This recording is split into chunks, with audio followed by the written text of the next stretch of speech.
Alright.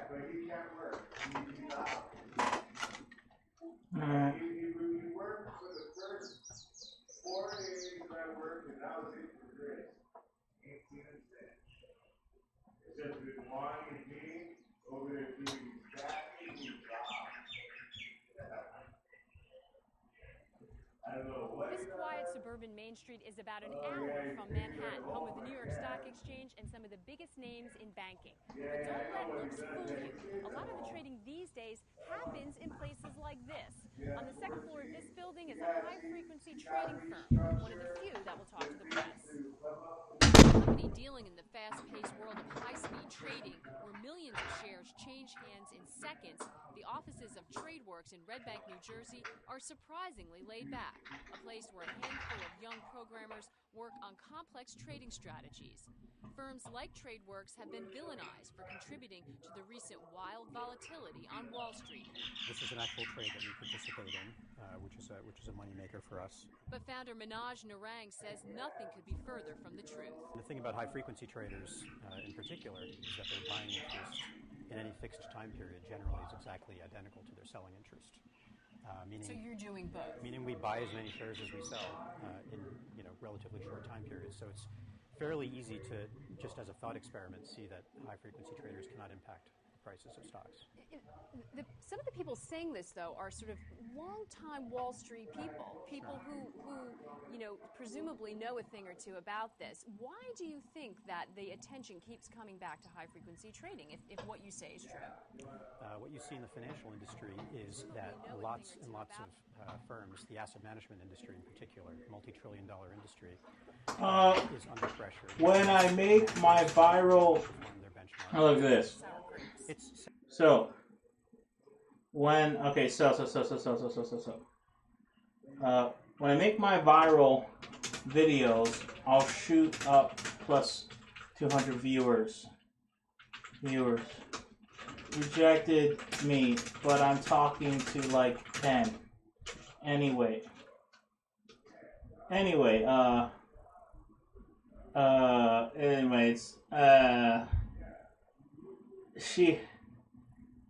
this fucked up, dude. Was chilling with her at club, and some ripped dude walks over, starts talking to her and grabbing her, and she starts kissing him. Then I walk away.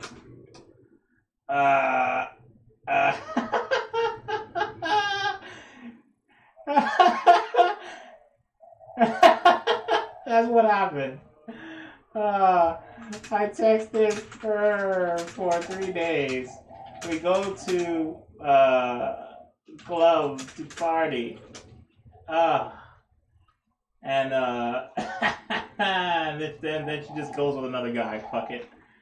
Whatever, man. It's whatever it is. Anyway, what's the... Oh, yeah.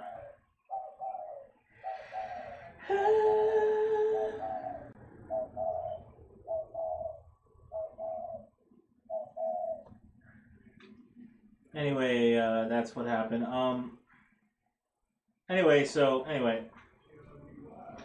Anyway, my new content will get me plus 300 viewers.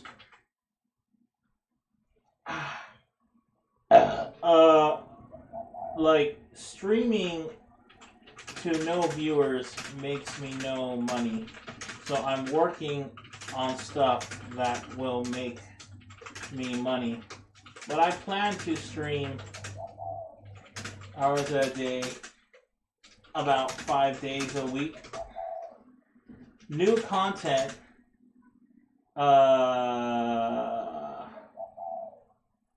is coming, but I shouldn't even say that because it's slow as fuck. I mean, whatever.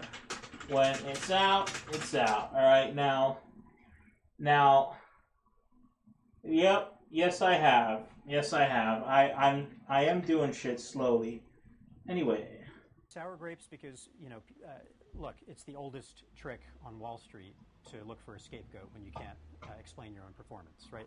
It's always the case that everyone who's wrong thinks that they're right, but the market is wrong. I understand that when you say that, and yet when you see, 600-point moves so quickly, so viciously, that don't seem to connect to fundamentals people are talking about, it feels like something's spinning out of control. Is that just our lack of comfort with technology? Is it just adjusting to the new reality? Same thing with the flash crash. It seems that something broke or something's not working right. So I think it's best to answer that as two separate questions, because the flash crash really was a peculiar case. Technology definitely played a role in the flash crash, but technology should not connote or imply high frequency. Flash crash.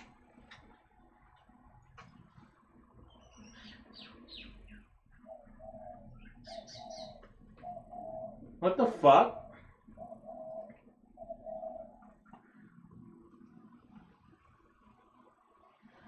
$1 trillion stock market crash.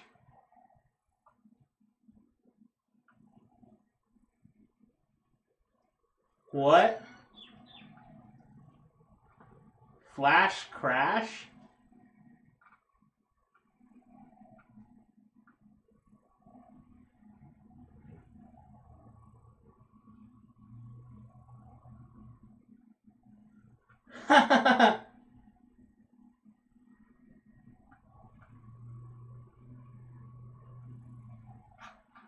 Fucking ear goes down and up.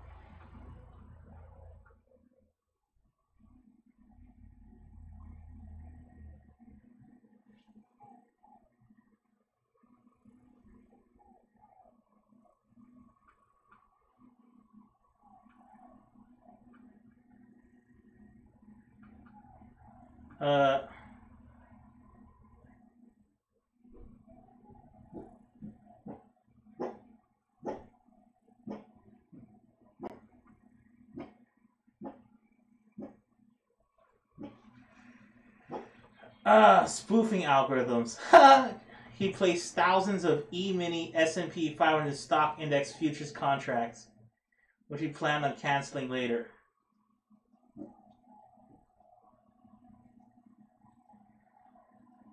These orders amounted to about 200 million worth of bets that the market would fall, were replaced or modified before they were canceled.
Yeah.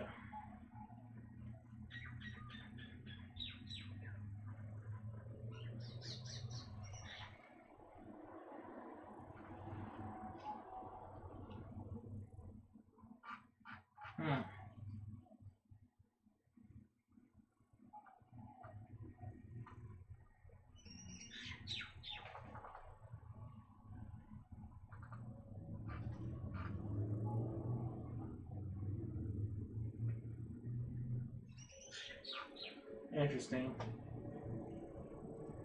Frequency trading, they're two completely separate things. The vast majority of trades that are executed today by all kinds of players, whether they're algorithmic traders or not, are executed by computer. That's a panel that shows the state of our infrastructure. What's happening in the financial industry is happening all over the economy. Technology is wreaking havoc with traditional business models. The way that happens is technology comes in and plays a role in reducing the cost and increasing the efficiency of services that are delivered to the public. Now, that's not always a great thing for the providers of those services because it has a disruptive impact on their businesses, and that leads to lots of finger pointing and lots of defensive behavior, and that's kind of what we're seeing right now as computers play a bigger and bigger role. Now, yep, 2 minutes they open, so we're about to get going here. Is there any equivalent of a bell that we're going to hear or see? I have the world clock up there. That's about it. We're just going to hear the air conditioning above us. The equivalent of the NYSE's opening bell is just this. Millions of orders that have been waiting all night for the markets to open are rapidly filled by Citadel's computer programs. How do the books look, guys? So we're pumping through a lot of volume right now. You can see how quiet it is. The phone's not even ringing. Clients are happy. If there was ever an issue, obviously we would spot it first and the phones would light up. We have executed 21 million shares already. Wow, and we are not even 3 minutes in. Meet the new Wall Street traders. Here, computers like these do the heavy lifting. Citadel's employees with PhDs in applied math, physics, and engineering build and refine the computer programs. And the people who manage the trading floor here mostly look for computer glitches and talk to customers. They are not making trading decisions. Those are all made by the computers. So they're not making any decisions with respect to whether an order should be filled, what price it should be filled. That's all done in an automated way.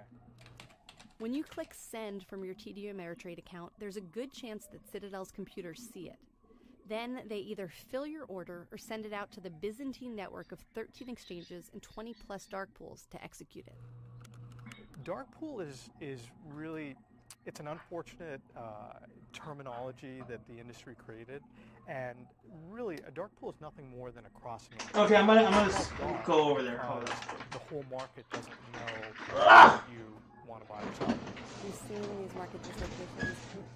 Is it fair to think of it almost as a technological arms race? Yeah, I think it's no different than any other industry. 100 years ago, there were literally hundreds of car companies across the U.S., and there was a lot of smaller companies. Over time, manufacturing became very automated.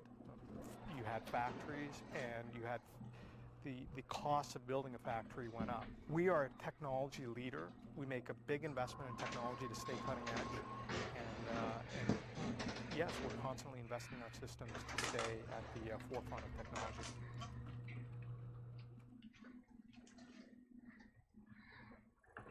I gotta weigh myself. Oh, like I was 355. I have to keep weighing myself. Oh shit. I'm so my bad.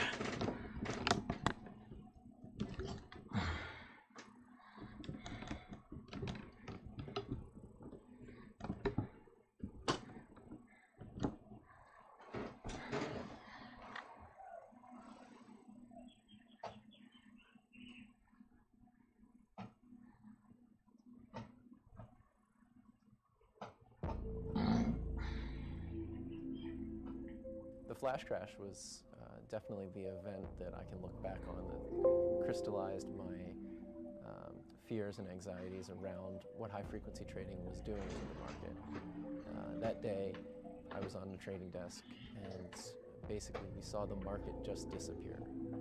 It vanished, and it made me think maybe what we were doing wasn't good for the market, wasn't improving the market, wasn't making it more efficient. All the arguments that you hear about tighter spreads and lower volatility and higher liquidity, my experiences in financial services and in high-frequency trading told me that wasn't true. A lot of the claims about market quality are not accurate or misleading at best, and much of the research is produced by high-frequency trading groups. One of the big arguments that's been made about the role of high-frequency traders in the flash crash and other market disruptions is that there's this loss of liquidity. They put so much liquidity into the market, and then in the first sign of trouble, they take it out. Is that one of the key things you saw that day? Absolutely. We did what every other firm out there did. We pulled all of our orders. And that's what I mean when I said the market disappeared. It literally vanished.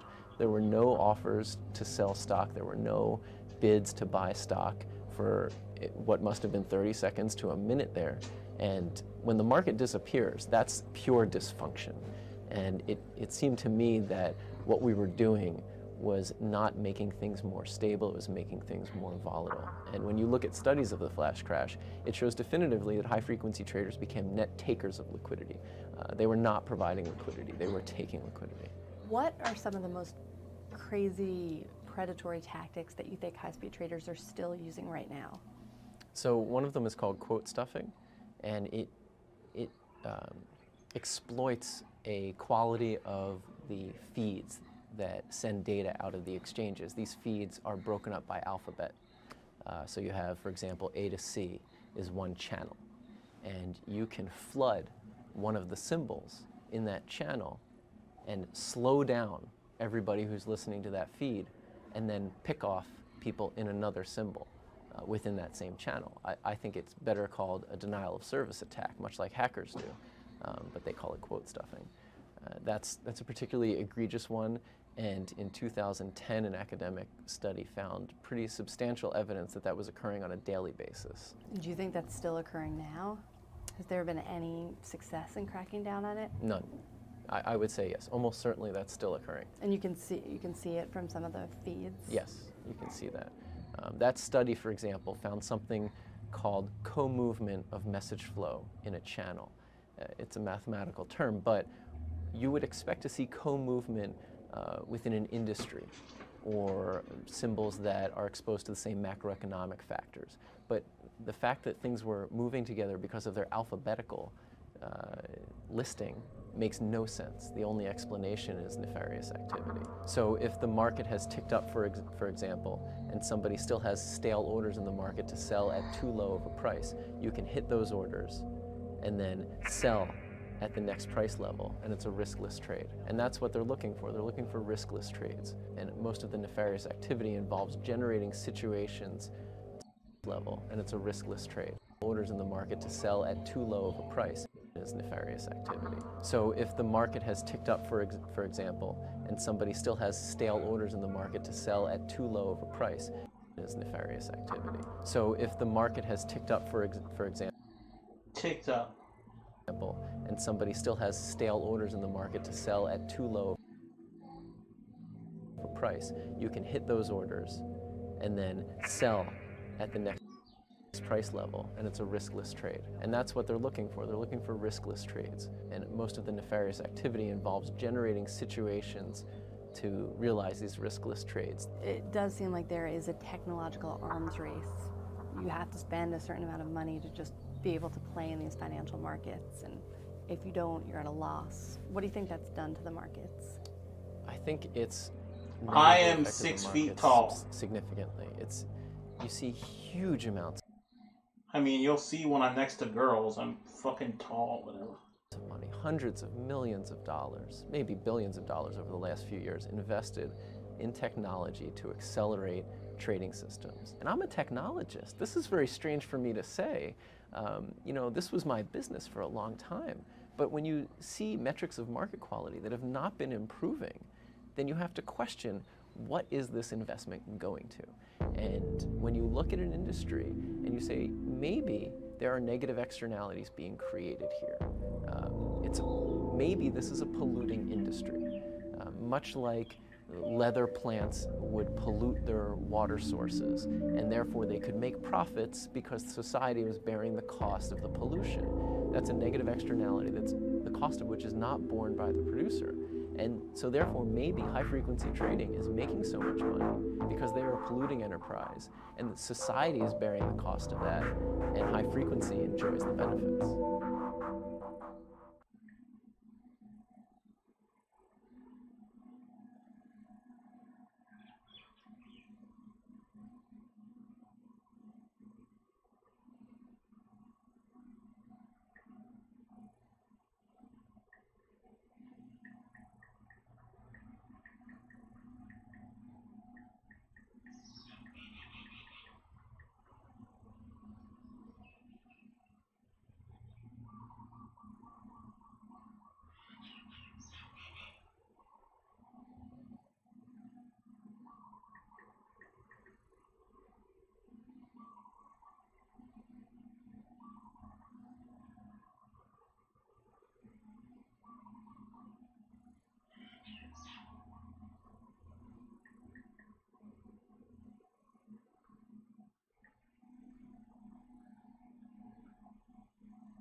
maybe this is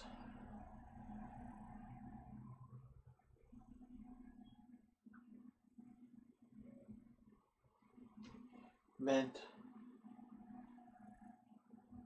by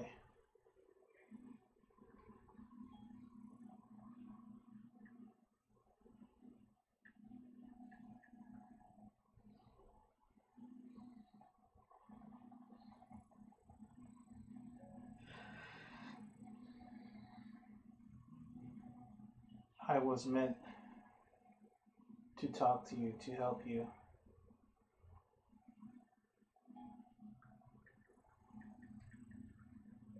Or something. But I had trouble sleeping months ago. I tried a few things. And the thing that completely worked was vitamin D.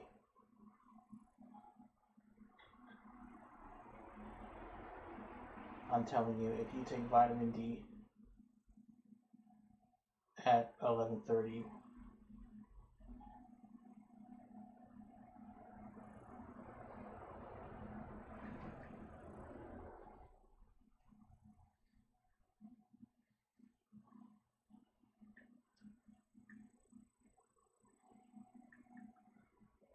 then try to sleep, you will definitely get super good sleep.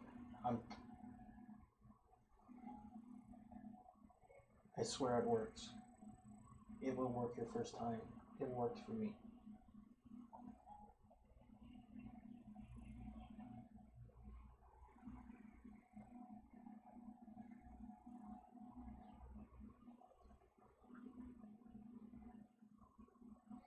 I basically take some every night.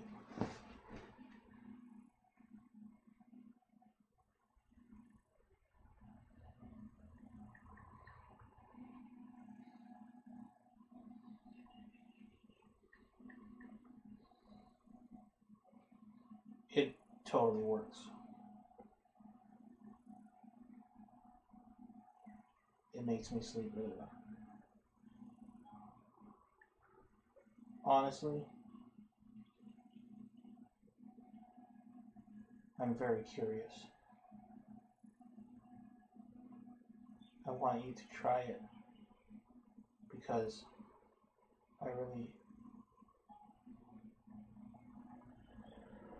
I'm so sure it would work.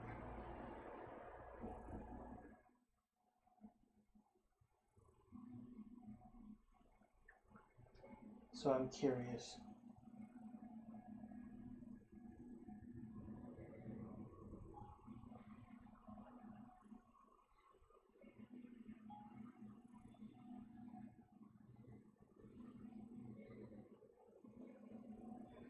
But I never told a friend to try it yet.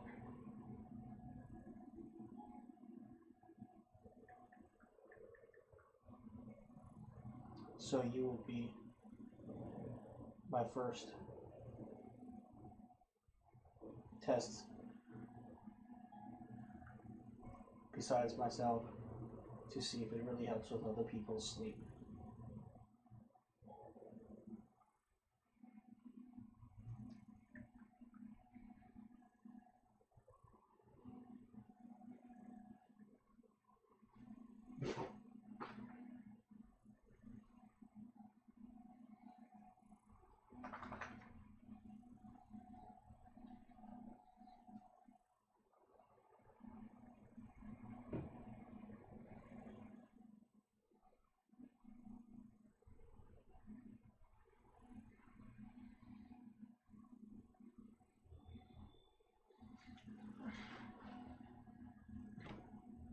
Wait, did I mute myself? Okay, I don't know. Let's just watch some Twitch, I guess.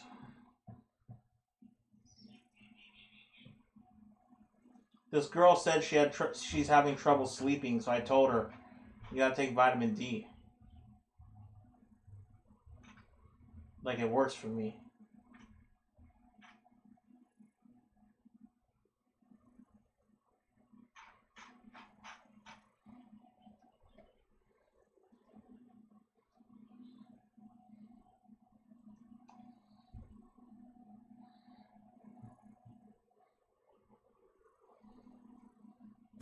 Inside here. Dead. But Tried to use a chug jug, I guess. Yeah, you got minis? I got more minis. Yeah, you're good. Yeah, I got minis. This guy had a chug jug too, man. Oh my god, yo. Chug it up. Chug it up? What are you talking about, man? I mean, like, pick them up, dude, and then we can, like, I can pour mine on you, and you can pour yours on me. I'll just dip in, just like, I kind of want to just, like, use the chug jug, like, in The Hobbit, when they were leaving Rivendell. Yeah. You know? And they were just, like, in the jugs, and the big, empty, like, wooden, you know? Yeah, that's kind of what I want to do. Well, I mean, don't let your dreams be dreams. Don't limit yourself, because society says. And I don't plan on it. Okay. Where are you flying to, by the way? Oh. Wherever the wind takes it, Ben.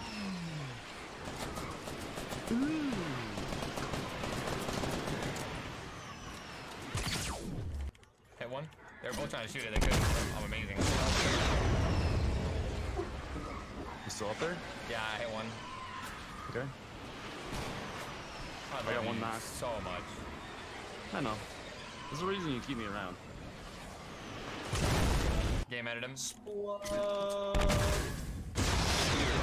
this guy, dude. Look at this big guy. Shoot his stuff.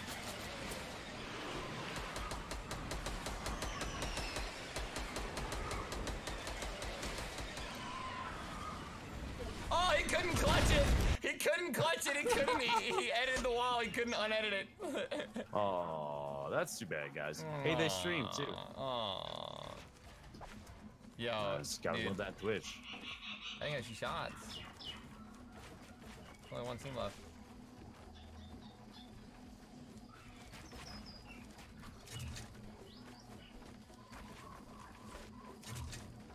Oh god.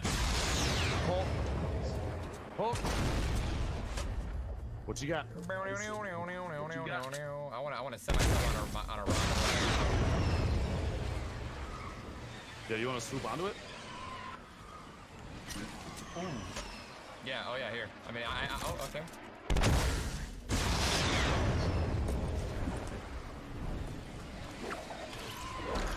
Bro, I choked. Ben, you got it. You got it. Yeah. Got it. By the way, you can fit 2 people on the guided rocket. Yeah, I know. I know.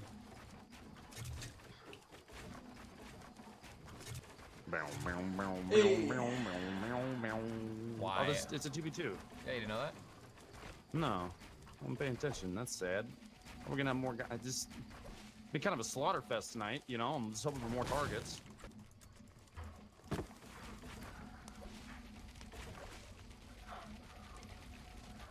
Shy Bell, thank you for the 1,000 bits, man. Just dropped it for you. It's only 1 minute. I stand before and I take the L. It's against Samat. Don't want to drop the link for yo, Little Boom. Thank you, man.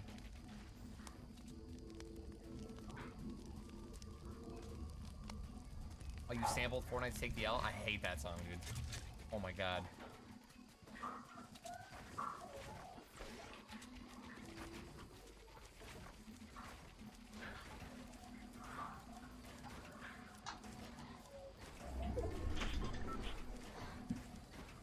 But I'm gonna rocket ride you.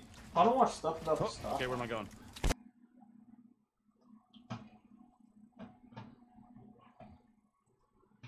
You are the author when it comes to Wall Street culture. There's no one else out there.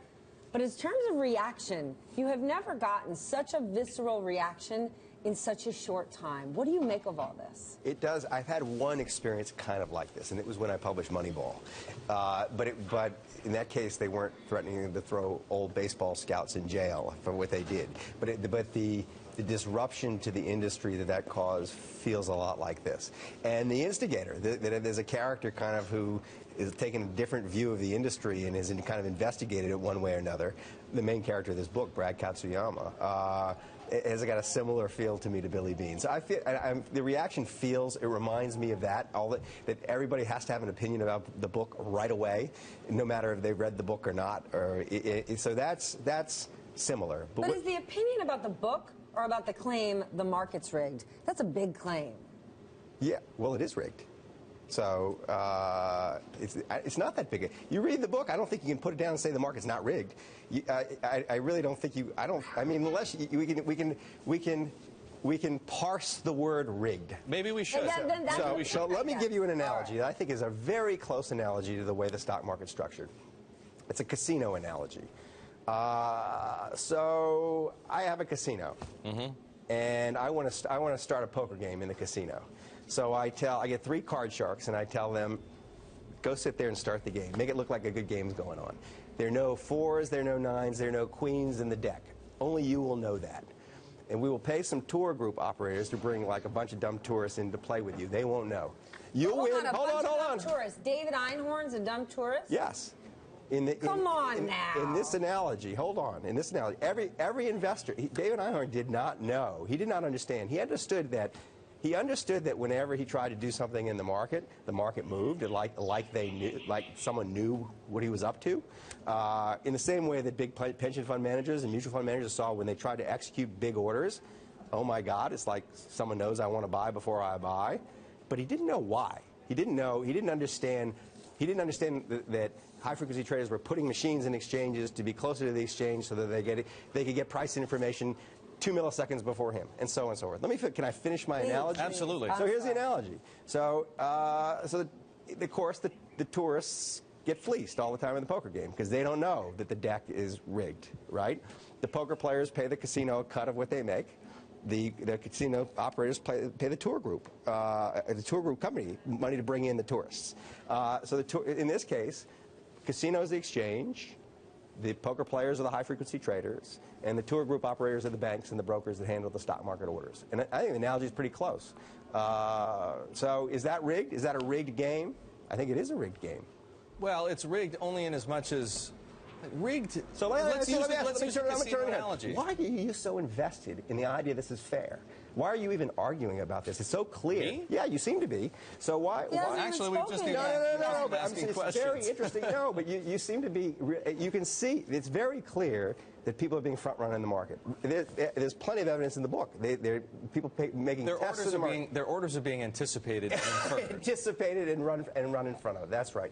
And why? Well, no. There's some people. I mean, in all fairness, I don't have a stake in the proceedings here. Certainly not like you, because you're the author of the book, Michael. But there are some people. Right. You've probably met some of them who would say, in order to front run, you have to have a client. Wait, I'm sorry. In order to front run, you have to have a client. And the HFT firms don't have clients. They buy the order flow. They pay. I mean, we're talking Main Street. They pay to see things. They pay to execute the orders. So they pay TD Ameritrade tens of millions of dollars a year. Schwab, they pay E-Trade. So they pay for the right to execute the orders at a delayed price. So why would you? I mean, ask that question. Why would anybody pay for the right to execute someone else's stock market order? That in itself is a little curious. I mean, I can understand why, if I'm a stock market investor, why I would pay a commission to a broker to handle my order. But why on top of that is the broker turning around and selling my order to some high-frequency trader for the right to execute it? Where's the value in that? The value in that is quite clear. It's that that order for the high-frequency trader is an opportunity to exploit. And it's an opportunity to exploit because he has advanced information about the pricing in the stock market. Is that fair? He's also getting paid by the exchange to print, right? To print the trades. I mean, now you're getting into a complicated discussion because the exchange pricing, sometimes you pay and sometimes you get paid. So that's almost a separate issue. It is true that the exchanges create incentives to be on one side of the trade or the other. And I think that basically when you look at it, at the bottom of this is a bit like the financial crisis. At the bottom of this is that the system is riddled with really bad incentives. I mean, it doesn't make a lot of sense for brokers to be owning exchanges, I think. I mean, in fact, the exchanges are for investors, not brokers, not for middlemen. When the brokers own the exchange is going to be essentially an instrument of the intermediary rather than the investor. All right, then are the exchanges sort of like how what the rating agencies were in The Big Short? Is that what the exchanges are here? And if they weren't for profit, right, would they be a better force, a force we could trust more? It's a similar sort of role.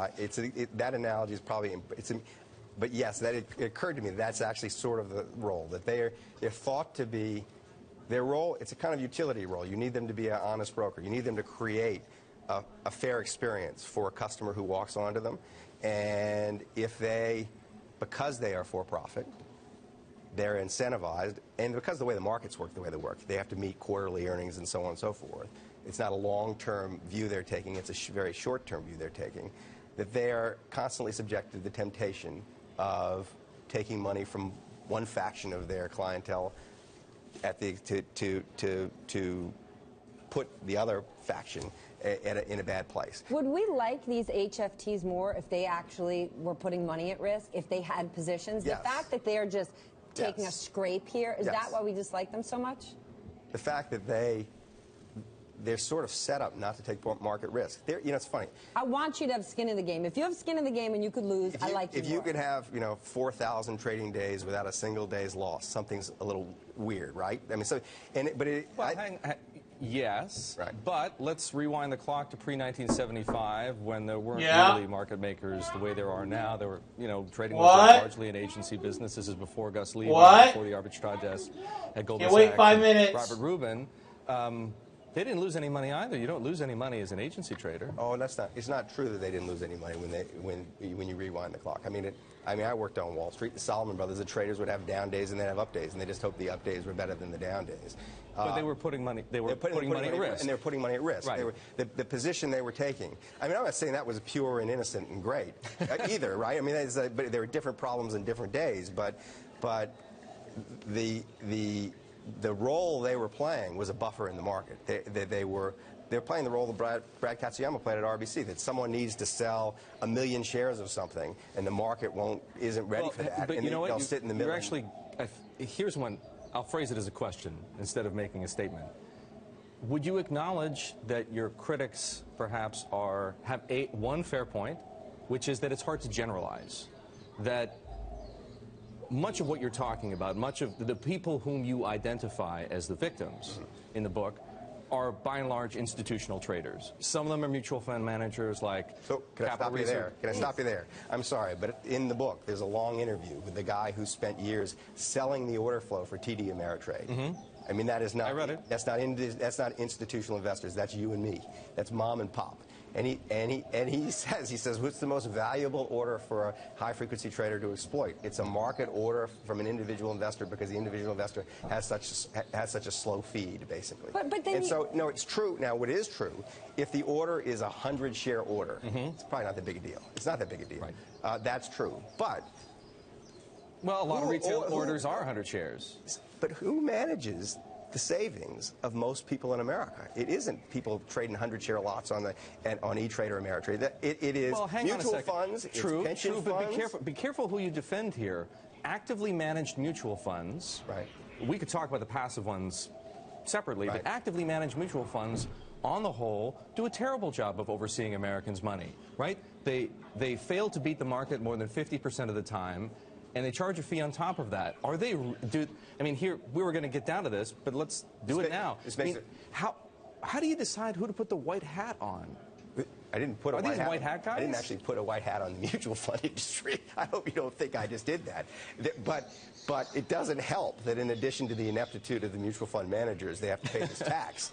It's all a cost to the ultimate investor. So I mean, I'm not an apologist for the mutual fund industry. That's not the point. The point is the people whose money they're managing, it's ultimately damaged by this. Are lots of little individual investors. And so it's to say that like this doesn't touch the individual investor is crazy. The second reason it's crazy, and this gets to Goldman Sachs' recent involvement, is that in order to preserve essentially a stock market system that enables this sort of activity, the level of complexity has gone through the roof. And basically the reason I write a book about this is nobody understands the stock market. This guy can walk in and describe a stock market that nobody understands, and David Einhorn listens to him and says, oh my God, this I did not know. The complexity is a source of instability. the people at Goldman Sachs I talked to who have thrown their weight behind this exchange said the main reason they did it was that the outages at the exchanges, the flash crash, whatever it is, the various technical mishaps that seem to, punctuate the life of the stock market these days. They see it all as symptomatic of a much bigger problem. There's going to be a massive flash crash times 10, and Goldman's going to get blamed. So we got to get out of this before that happens. So that's not good for the individual investor either. But is this still material to the individual investors? Because today, when I go to execute a stock, I definitely feel like, man, how did that get jacked right in front of my face every time? I do feel that way. But 15 years ago when I did a trade, I was paying significantly more to do it with a specialist because of what the fees were. So you got to make a distinction here. So it's a different problem a different day. Is it really worse today than it was when specialists were on the floor? I never said that. Then has the system always been rigged? Yes. I mean, in different ways. In different ways. No, hold on. In different ways. The problems then were different from the problems today. And you're not making a distinction that I think is really important to make. Yes, technology has brought incredible benefits to the individual investor. It's really good that trading is computerized. I'm not against computerized trading. It's that it does not have to be computerized scalping going on with computerized trading. The two are not, they're not inextricably linked. They're separate things.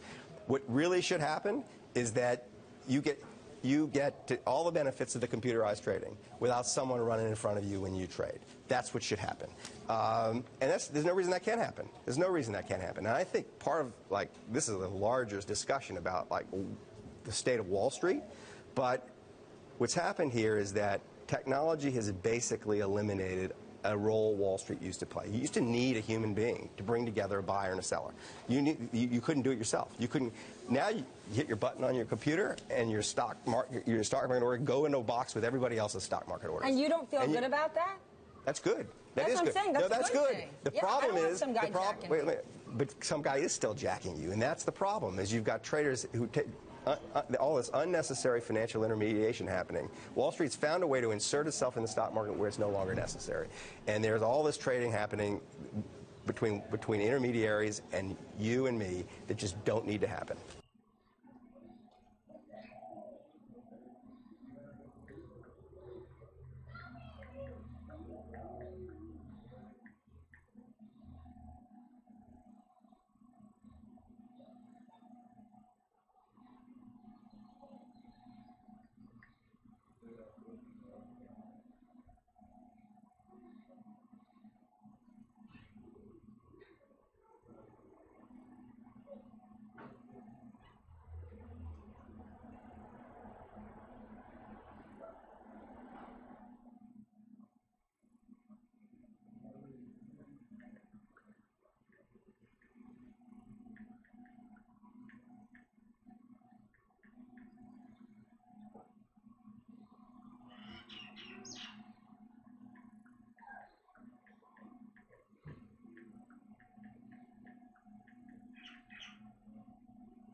Okay, go do the dishes.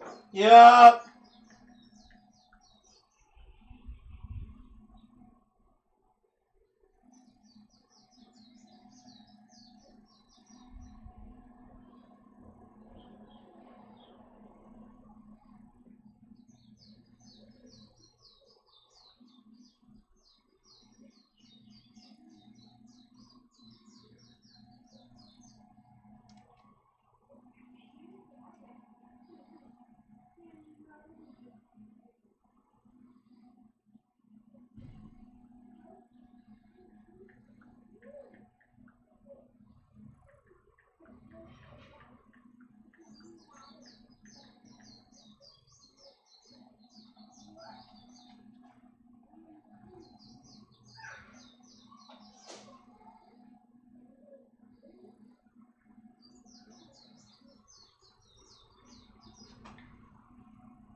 Hmm.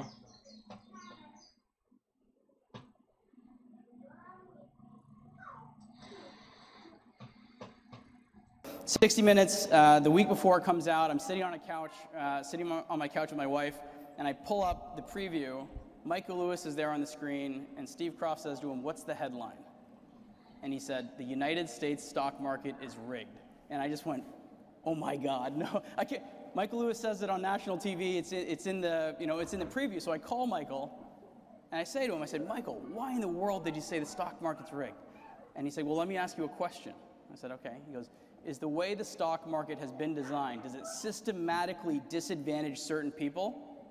And I said, "Yes, of course you know that." And he goes, "Well, what would you call it then?"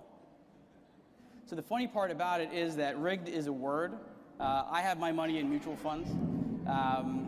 I don't think the investment process is broken by any stretch of the imagination. But when you ask the question, is the stock market, the way it's designed, does it systematically disadvantage certain people? The answer to that is yes. And I'll explain to you exactly why that is. And I think over the course of time, what's happening is the playing field is getting more level. And as Martin indicated, the people who are being systematically disadvantaged are the people who know the least about the stock market. So back to the beginning here, my career. Started as a trader. I traded energy stocks, I traded technology stocks. I cared about fundamentals of companies. This is a typical screen. This is from Google Finance. I would use Bloomberg or Reuters. My job was I traded on behalf of mutual funds and hedge funds. I was an institutional trader, and I actually ended up running all of risk trading for Royal Bank of Canada in U.S. equities, which meant that if a mutual fund wanted to buy 1 million shares of Advanced Micro Devices, AMD, I'd pull up a quote, I'd look on the offer, and I'd see that there's 115,000 shares offered at $2.91. So in 2006, if I wanted to buy 100,000 shares of AMD, $2.91, I'd type that into my computer, buy 100,000, $2.91, enter, it would go out, and I would buy 100,000 shares of AMD at $2.91. But in 2007, when I would try to do exactly that same thing, I'd only get 80,000 of the 100 that I saw. And in 2008, I would try to buy 100, and I'd get 70,000 of what I saw. In 2009, I tried to buy 100,000, I get 45,000 of the 100,000 shares that I saw, and it drove me insane. I do what every trader does when they think their computer's not working. I'd call tech support, and the guy would run out of the back and say, "What's going on?" I'd say, "Watch this. I see 50,000 shares at $2.93. I'm going to try to buy that. I will only get a fraction of what you and I see on the screen." And I try to do it, and I get 15,000 shares. And I say, "What do you think is happening?" And he says, "Well, I think that there's more people that want to buy AMD, and it's not just you," meaning that you're part of a market that's moving very quickly and many people want to trade. And I said, "Okay, well, I'll prove you wrong." I say, I'm going to try to buy 45,000 shares at $2.95, but I'm not going to press this button for 5 seconds. And if while I'm counting the stocks trading, you're right, other people want to buy AMD. I said, but nothing's going to happen until I press this button. So I'd count to 5 or 7 or whatever. I could change it, doesn't matter. And then I'd hit the button, and that's when the stock would move. That's when the offers would disappear. And I'd say to them, I said, I'm the event. This is not a random occurrence. The only reason people want to buy AMD is because I want to buy it. I had no idea why this was happening. It went on for 2 years. Right? Michael Lewis, I think some people, if they haven't read the book, kind of would view me as a disruptor, and that's like the opposite of what I am. I spent my entire life getting along with people. This is not, in a million years, I never thought I'd be in the position I'm in right now. This went on for 2 years. Myself, my traders, we just dealt with it. It became common knowledge that if I saw 500,000 shares of a stock on the offer, that I would only get a fraction of what I actually saw. I got really lucky. In 2009, RBC offered me an opportunity to run what's called electronic sales and trading.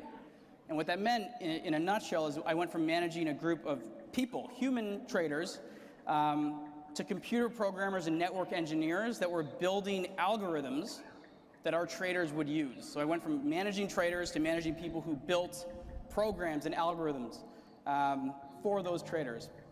I actually didn't want the job. So my first answer to them offering me this job was actually no. And it's funny because life is a lot about decisions and a lot about luck.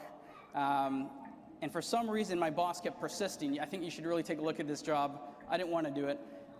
Actually, funny story is that we had bought a company, terrible company. We bought it in 2007. They were supplying the technology that we were using, and I actually thought they were partially responsible for the fact that I couldn't trade. We buy this company, it's a pile of garbage, and I can't trade. They fired the CEO, and they wanted me to take that company over, and I just didn't want to do it. I went out, and I said, okay, I'll do a little bit of due diligence to see if I want to take this job. And I went out and I sat with a friend of mine who actually worked at SAC Capital in Stamford, Connecticut, Steve Cohen's fund. And I said, if anyone has the best tools, algorithms in the market, it's SAC Capital. So I sat with a trader from SAC. He was using algorithms from Goldman Sachs and Credit Suisse and Morgan Stanley, et cetera, et cetera.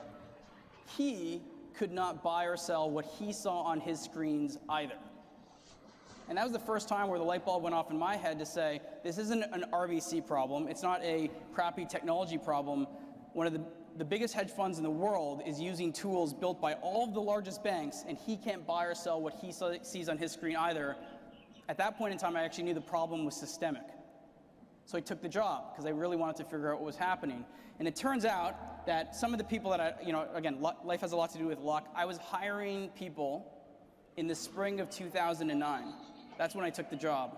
And if you look at a chart of the S&P, the absolute bottom of that chart is spring of 2009.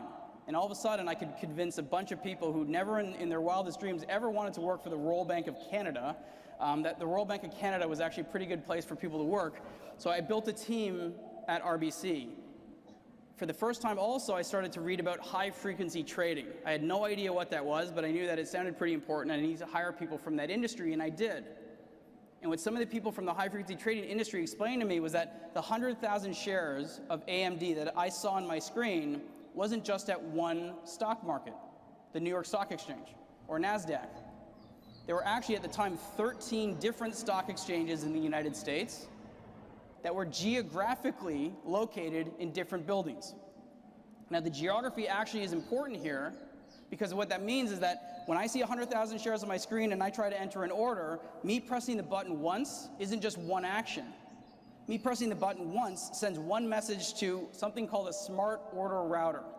It splits my order up into as many as 13 different messages and blasts them out to the stock exchanges.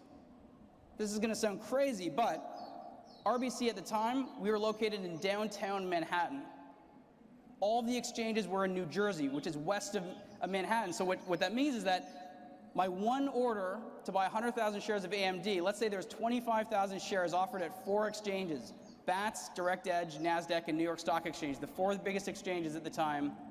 I would blast 4 orders out to the market from RBC, and they would arrive in sequence first at BATS, because BATS is located in Weehawken, New Jersey, right on the other side of the Lincoln Tunnel. It's closest to Manhattan. Then Direct Edge and Secaucus, then NASDAQ and Carteret, and the New York Stock Exchange built a new, I heard, they spent close to $1 billion building a data center in Mahwah, New Jersey, and one in Basildon. It would arrive there last. It was 60 miles away from NASDAQ. The difference in time, this is going to sound completely bananas, but was 2 milliseconds between arriving at the first and the last exchange. At the time, I thought that was actually pretty fast. It's 300 milliseconds to blink your eye.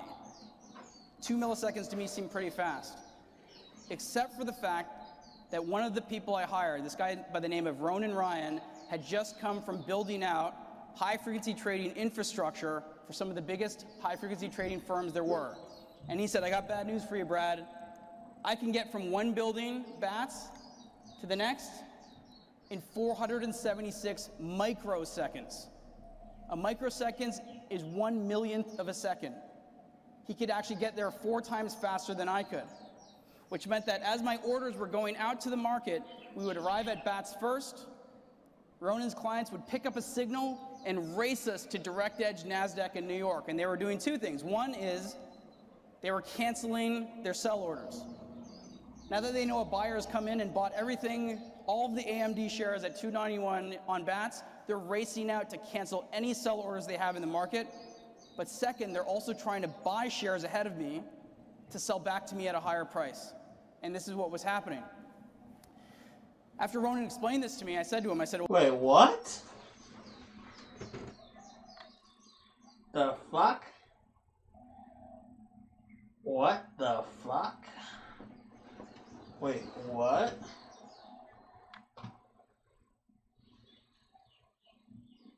Well, can we get faster? And he said, well, he's like, we're the Royal Bank of Canada. We will never be faster than anybody, right? Shares ahead of me. Now that they know a buyer has come in and bought everything, all of the AMD shares at $291 on BATS, they're racing out to cancel any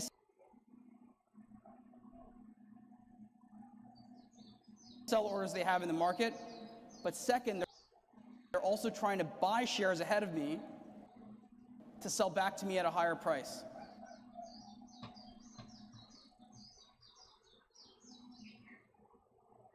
And this is what was happening. After Ronan explained this to me, I said to him, well, can we get faster? And he said, well, he's like, we're the Royal Bank of Canada. We will never be faster than anybody, right? So getting faster was not a solution. There were things that his clients were doing that we would never do. A funny story is that also proximity, where you're located in the data center. So now that I've paid to be in the data center, where you are in the data center matters. And he said that next to one of the big stock exchanges, Toys R Us actually owned a cabinet next to one of the big stock exchanges by accident. They were there. They were probably running their website or something like that from there. And he said he was working on behalf of clients trying to pay Toys R Us insane amounts of money, and they finally gave in. They finally sold their space, and they wanted to leave Toys R Us as the identifier on the cage because they didn't want anyone to know who was in the cage. Proximity matters, and they spent a ton of money on that. He said we cannot be faster than them. But the one thing we could do was get slower.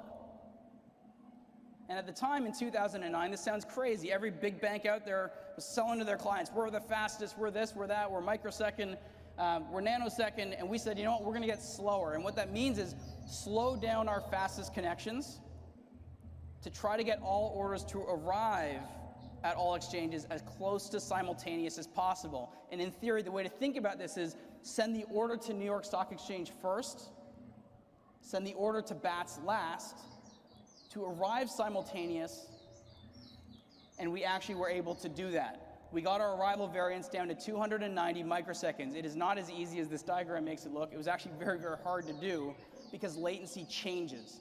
At the beginning and end of the day, there are more messages on the network because of the open and the close. Latency fluctuates. So this was actually something where we had to use messages in a real-time basis to calculate variances between exchanges, but we got our variance down to 290 microseconds, which meant I could now buy or sell everything I saw on my screen. This was the easiest product in the world to sell. I'd walk into any asset manager out there and I'd say, you want to buy Bank of America, you see 2 million shares in the offer, how much of that do you get? People would say anything from 500,000 to 1 million shares. I said, I'll get you all 2 million. And they would say, give me the product. The product actually it took RBC from 19 to number 1 in the Greenwich Associates survey in 1 year. It was a $100 million product in less than 18 months. The problem is that clients couldn't just trade with RBC. One of my closest clients put it to me brilliantly. He said, Brad, you've solved 2% of my trading problem. I was like, what do you mean? He goes, 2% is the amount of trades that I can actually send to RBC. He's like, what about the other 98% of my trading issues? So this actually got us thinking quite a bit. You know, we wanted to understand, a lot of people villainize high frequency trading. And I think, again, not every person that uses a computer to trade is harming the market. If you're arbitraging an ETF against the 30 underlying stocks, a computer does that. There's nothing wrong with that. If there's an ADR that's listed in London, it trades in New York, there's nothing wrong with arbitraging correlated products. But there are some high-frequency traders that are actually picking up signals and racing. We call this latency arbitrage. But high-frequency traders have no customers. They're capitalists in many ways, and again, some slant on capitalism, but they're looking at an inefficient system, and they're saying, how can I capitalize on that?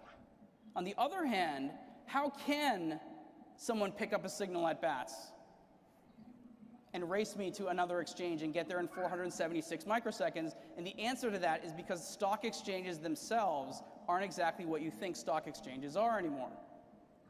A lot of people think about New York Stock Exchange and think about Wall Street and the big bell ringing on CNBC. They think about NASDAQ and Times Square, but in reality, no trading happens in these buildings. The irony of it is that the floor of the New York Stock Exchange, the people on the floor have never been farther away from the actual point of sale because all of those orders are beamed out to data warehouses in Mahwah, New Jersey and Carteret, New Jersey. That's where all the trading happens. So this idea about proximity on the floor of the New York Stock Exchange on CNBC, it's not relevant because all the trading happens in these data warehouses.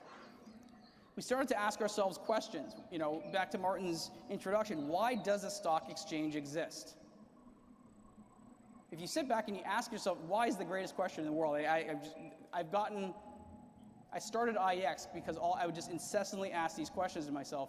A stock exchange exists to help companies raise capital, to ensure that those companies meet certain standards, and to help that capital and that equity change hands between investors in a just and equitable way. That's why a stock exchange exists. Except you start to read articles to say, well, hold on a second, why are exchanges creating complex order types?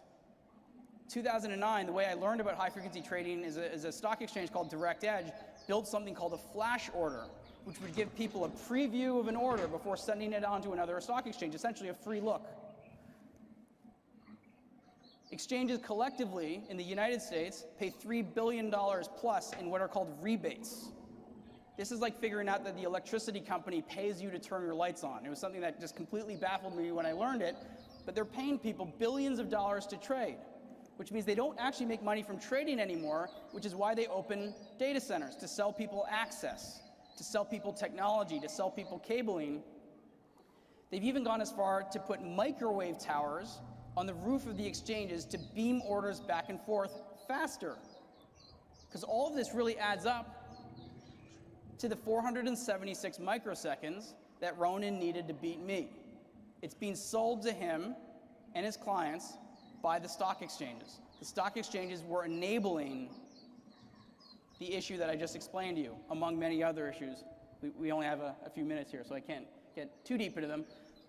A stock exchange exists to help companies raise capital, to help investors allocate that capital. They do not exist to sell this stuff. But why do they do it? So first of all, they sell fast data, right? If you want to learn about the changing of a price faster than someone else, you have to pay for it. If you think about it theoretically, though, there isn't anything technically wrong with someone getting data before someone else, because there's no way to ensure that everyone gets it at the same time. If I broadcast a signal from this stage, everyone in this room will get it first. Maybe someone in the front row will actually get it technically before someone in the back. Definitely before someone in New York will get it or someone in San Francisco will get it. There's no way to ensure everyone gets data at exactly the same time. The problem is, the person with advanced information, how do they monetize the information? They monetize it by trading against someone who doesn't yet have it. That's why, insider trading. I'm a lawyer, I work on a deal, I find out that company XYZ is going to get bought out. There's nothing illegal about me possessing that information. There is something wrong with me running out into the market before it's announced and buying up stock of XYZ. That's a problem. And here what you have is you have people, because you can't ensure everyone gets information at the same time, some people know something before someone else. Why do people pay hundreds of millions of dollars for the technology to be right next to stock exchanges? Because it gives them the ability to trade hundreds of times, thousands of times, before that same piece of information makes it to the last person. Let alone the fact that you're processing that many times with your eye and you're thinking about it. I mean, we're talking about microseconds here, right? So they sell technology to allow people to capitalize on the advanced information that they're selling them.